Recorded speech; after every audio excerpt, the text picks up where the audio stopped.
Hello everyone, and welcome to our very first class on logical fallacies. First of all, I'm really happy to see you because today's lesson is going to be like a foundation of everything we will talk about later. And I will try to keep it simple to understand the topic better. And before we start talking about the fallacies themselves, we need to go one step back and ask a very important question. It is, what is logic? Okay, we will talk about logical fallacies, yes, but what is logic?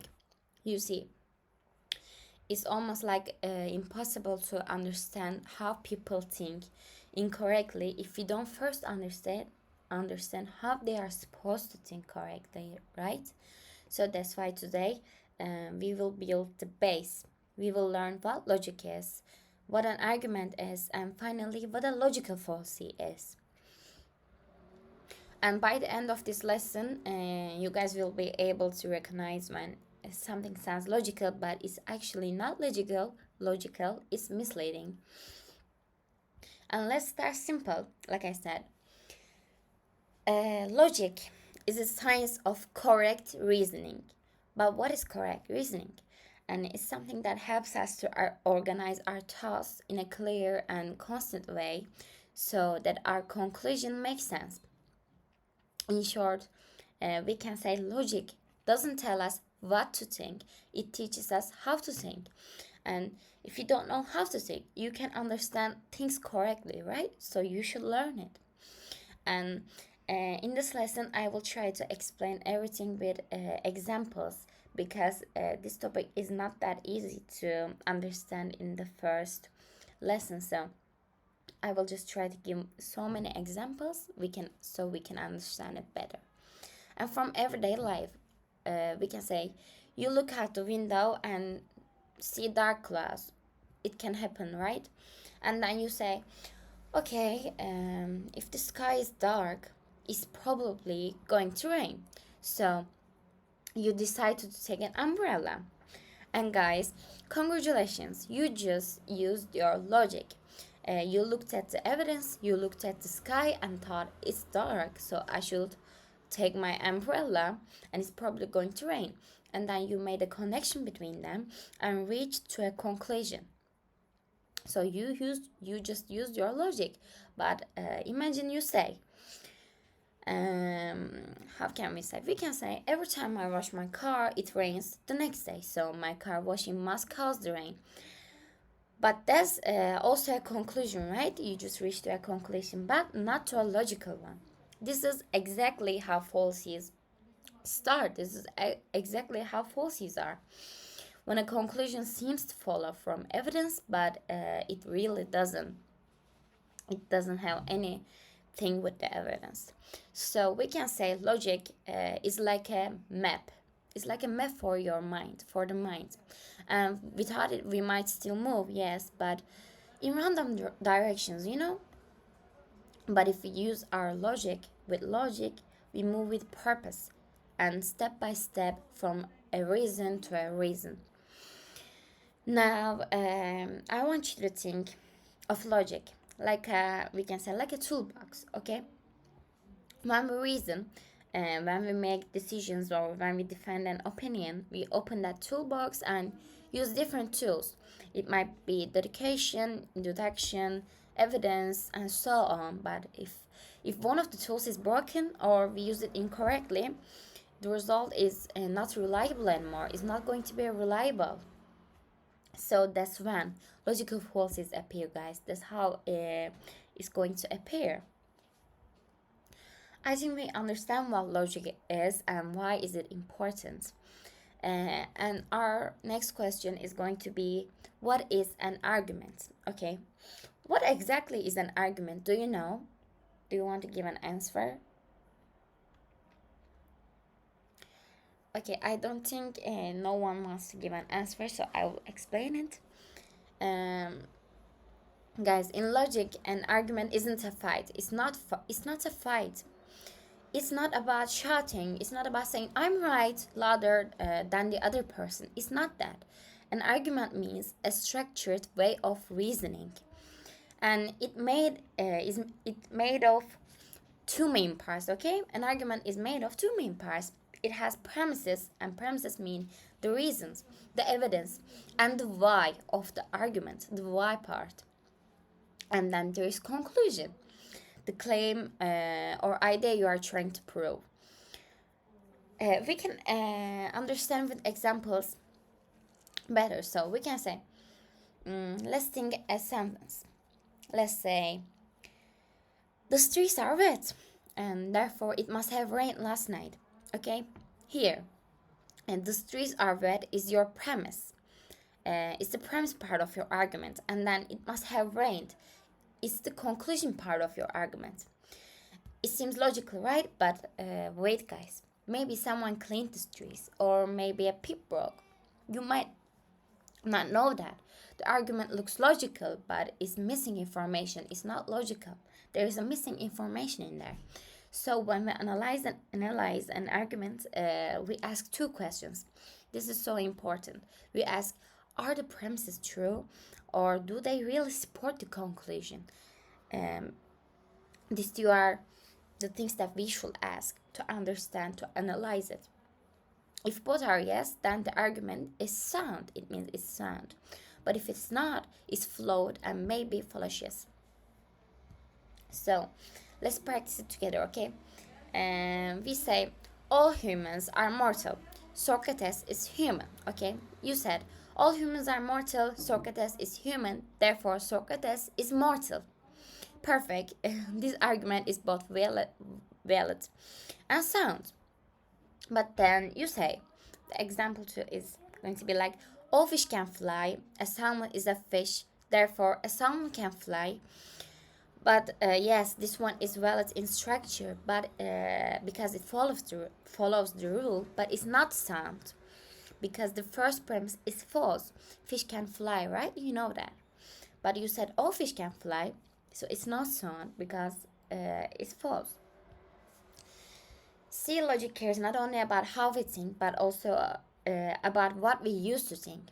That's why philosopher says logic is the anatomy of thought. We can say it like that. Yes, we said what is an argument, and we said what is logic to understand what is a logical fallacy. This is our main topic, okay? It's our key question. What is a logical fallacy? Is there anyone who wants to give an answer? I guess there's only one person in there, but if you don't want to give an answer, I will explain it. Okay. A logical fallacy, we can say, is like an error in reasoning. We said what is reasoning right before. It's an error in reasoning, a mistake in how we connect ideas. It makes an argument look convincing, but the connection between reasons and the conclusions is weak or false. So you could think of a fallacy as a trick of logic. You can define it like that. Sometimes people use them by accident, or sometimes on purpose, to manipulate, to pursue, or confuse others. So guys, let's look at a few simple examples. Like I said in the first time of the lesson, we will look at so many examples in this class. Okay. So we say, everyone follows this diet, so it must be healthy. This is the appeal to popularity fallacy. It has a name. I will explain it later, so don't worry if you don't know what does it mean. And just because something is popular doesn't make it right or good. You know that, right? Everyone follows this diet, so it must be healthy. But it's not that correct. It can be unhealthy too. So it's appeal to popularity fallacy. You think it's popular and it makes it right, but that's not really true. Or you said, don't listen to him. He failed his exams last year. And it has a name. That's an ad hominem fallacy. It attacks the person instead of the ideas, right? And or you say, if we allow students to use calculators, soon they won't learn math at all. This is a slippery, slow fallacy. It's a pessimist thought.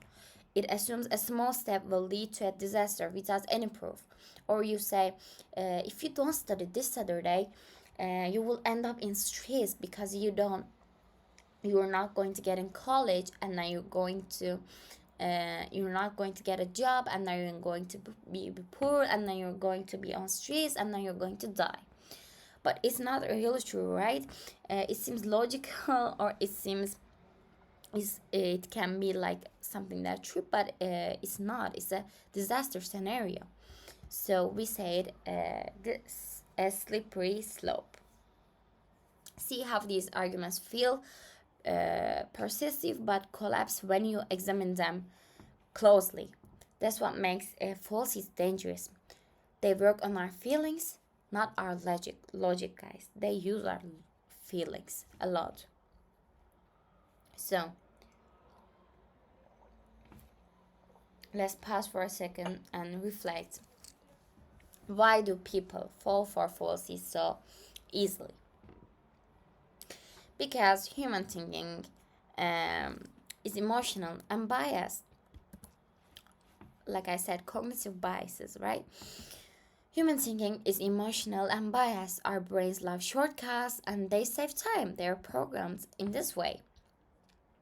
So instead of analyzing all the evidence, we jump to what feels true. We don't analyze them at all because it's like how our brain works. If a message sounds confident, if a group agrees with it, or if it fits our beliefs, we accept it. That's why logical falsies are not just errors; they are psychological traps, guys. They trap you, me, or our family. So if you don't want to end up in there, we should learn how to think. We should learn. Are they trying to manipulate me, or are they trying to say something right? Which words they are using while they're trying to defend themselves? So we should analyze all of them together to understand what the other person is saying. Okay, and then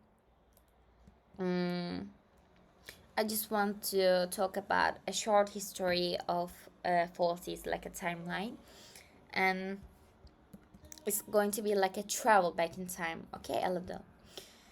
Okay, logical falsies are not new. You guys might think that we found them new, but they are not. People have been making them for thousands of years, and smart thinkers have been studying them for just as long. And the first person who studied deeply was Aristotle in ancient Greece. In his book, I think it should be Sophistical, he listed 13 types of false arguments used by the sophists. And who exactly sophists are? They are people who won debates with clever words, not real logic with their words. And Aristotle's message was simple. He said, if you learn to recognize these tricks, you will never be fooled by them. It's like you see a wizard and you think he's so cool, and how he's doing that is all impossible, but then you learn the trick how he does that, and then you won't get fooled by him or her anymore. It's something like that. If you learn to recognize these tricks, you will never be fooled by them. And later, during the Middle Ages, these ideas were translated into Latin. So that's why even today we use Latin names like ad hominem, ad populum, and ad verecundium, like those words that hard to pronunciate. And in 19,000s, Francis Bacon introduced the idea of idols of the mind. He said that human thinking is full of illusions and habits that leads us to the wrong conclusions. And another thinking, John Locke, says something I really love, guys. He said people often reason not to discover truth, but to win the arguments. And this is so true. We can all see that, right? Doesn't that sound like modern social media? So you see, the problem the problem might be ancient, but it's also very modern. And also, in the 20th century, philosophers like Walton, T. Edwards, or Irving Copy brought new life to this field. And Damer proposed that a good argument must have 5 qualities. He said clarity, truth, relevance, sufficiency, and constancy. And one of these qualities is missing. If one of these qualities is missing, boom, then you got a fallacy. He said that. So if you don't want to get a fallacy, you might have these 5 qualities too.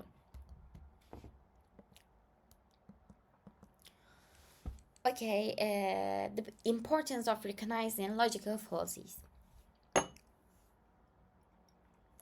Let's talk about them. Let's talk about why this topic matters so much in real life. Why am I doing this class, I have so many options to talk about, but I chose this. And why? I want you to understand that. Okay, think about politics, okay? Think about politics or advertising or social media. We all use them. How many times have you seen arguments that look logical at first glance but fall apart once you question them? Okay, once you start questioning them, they fall apart. As an example, a commercial says, our shampoo is used by millions of women worldwide. What is that? That's an appeal to popularity. I said it before, right? Or a politician says, if we let people protest, our country will fall into chaos. What is that, guys? That's a slippery slope. It's not true. It's a disaster scenario. Or a celebrity says, and they use them so much, believe me, they say, I take these supplements every morning and I feel amazing. You should too. What is that? That's a false cause. I will explain it in later classes. Or maybe it has the generalization. And we hear these kinds of arguments every single day in our daily lives. They shape our opinions, our emotions, or even our decisions, often without us realizing. We don't realize what are they doing, but they shape our opinions. They shape our ways. They shape our way of thinking. So when you start identifying logical fallacies, you gain something powerful. And what is that? Independence is very important, right? We all know that. But intellectual independence is more important because everything starts in your mind. You stop believing things just because they sound right, and then you start asking, wait, does this actually make sense? And guys, that's the first step of critical thinking. I assume that we all know how important critical thinking is, or maybe in other classes I can talk about why critical thinking is so important too. And this is how critical thinking starts. Okay, I want to make like a reflection moment, quick reflection moment. So let's imagine a conversation. One of your friends says, you shouldn't eat chocolate. It causes acne. And then you reply, are you sure? Where did you get that information from? And then they say, everyone says it. Guys, what is that? That's a fallacy right there. Appeal to popularity again by asking a single question. What is the evidence? Boom. You break the fallacy instantly, guys. You should ask this question, just 3 words. What's the evidence? You shouldn't believe everything you hear, even if your friend said it, okay? This is why logic isn't only an academic subject, it's a life skill. It's something that protects you, and every time you read, listen, or make a decision, it's so important in our lives. And there are main categories of logical fallacies. So let's organize things a bit. Like I said, there are many types of logical fallacies, probably more than 100, more than I can tell you. But for our course, we will focus on 4 big categories, and they are fallacies of relevance. What is fallacies of relevance? And these happen when the reason have nothing to do with the conclusion part. They distract the listener. As an example, we can say ad hominem, strongman, red herring, or appeal to emotion, appeal to popularity. Don't worry, I will explain them all. And there are fallacies of ambiguity. These happen when language is unclear or confusing. As an example, we can say amphiloby. What is that? Unclear sentence structure, or same word, 2 meanings. Fallacies of presumption. These include hidden assumptions or false choices. like begging the question, false dilemma, loaded question. And when I was studying on this subject, I liked false dilemma so much. And I realized that, by the way, I use slippery slope a lot, guys, and we don't have to do that, you know. We should be more aware of them. And there are causal and generalization fallacies, and these involve weak or missing evidence. These happen when people jump to conclusion. As an example, post hoc or slippery slope, hasty generalization. Each of these groups reveals a different kind of mistake in reasoning, and we will explore them deeply one by one in the next lesson. And part 7 is that logical or not? If we were more people, we will make like a test, but I will just tell you. So let's test our mind a bit, okay? I will give some few short examples, and we will think, is that logical or not? As an example, I tried this new medicine and felt better the next day, so it must work. What is that? That's post hoc. That's the thing we say, post hoc. Confusing. Time with cause, guys. We said, I tried this new medicine and felt better the next day, so it must work, but it can be not related with this too, right? So it's like a confusing time with the cause. Or this law can't be bad because our leaders force it. What is that? It's appeal to authority. It can to be a president or to a singer or someone we love so much. Obviously, I give this example too, but we say all humans are mortal. I'm human, therefore I'm mortal. That's perfectly valid reasoning. Both premises are true, and the conclusion follows. Now imagine how easy it is to mix them up when you don't analyze the structure carefully. That's exactly why are we studying on this subject. That's exactly why we study logic. And the 8th part is going to be interaction and reflection.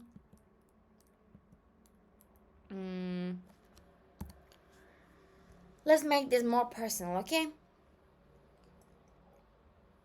We talked, and also I feel a bit tired.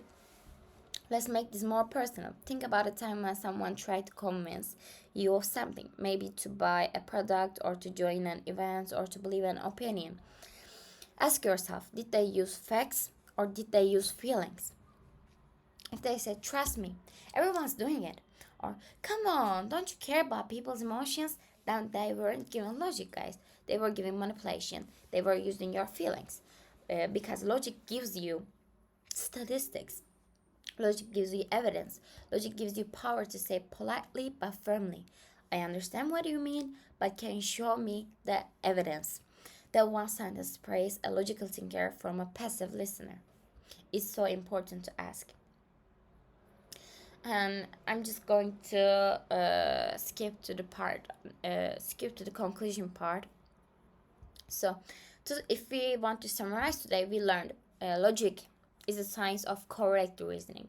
We learned what is argument. Do you guys remember what was an argument? Do you want to give an answer?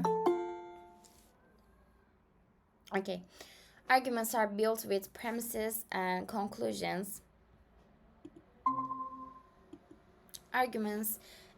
We said arguments are built with premises and conclusions, and then we explained it has 2 parts, like that. And then we said logical fallacies. We understand logic and arguments. Then we talked about the main part. What is a logical fallacy?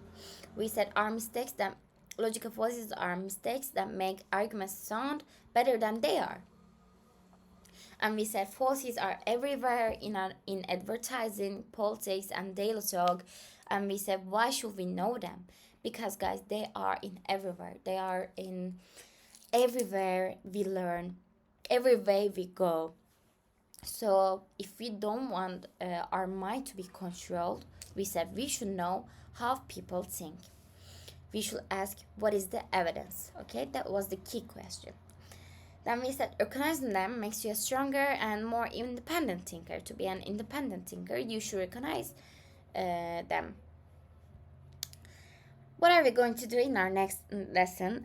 We will go deeper into the first big group, and I said fallacies of relevance. We will analyze how people attack each other instead of ideas, and this is ad hominem, and how they twist your words, and this is straw man, and how they distract you with unrelated topics, and this is red herring. We will analyze them deeply. And before you go, I want you to do a small experiment, okay? Tonight, when you scroll through social media or watch TV, just stop a minute, and then on an advertisement or one political statement, ask yourself, is this statement giving me real evidence, or just trying to make me feel something? What did we said? We said if they want to make you feel something, they are not using your logic. If they don't give you the evidence, they don't. If you start asking that question regularly, you will never look at the arguments the same way again, guys. You will begin to see through the noise, and that's the heart of critical thinking. So, is there anyone who wants to ask a question? Because that was all. Okay, thank you all for listening, and see you in lesson 2. Have a good day.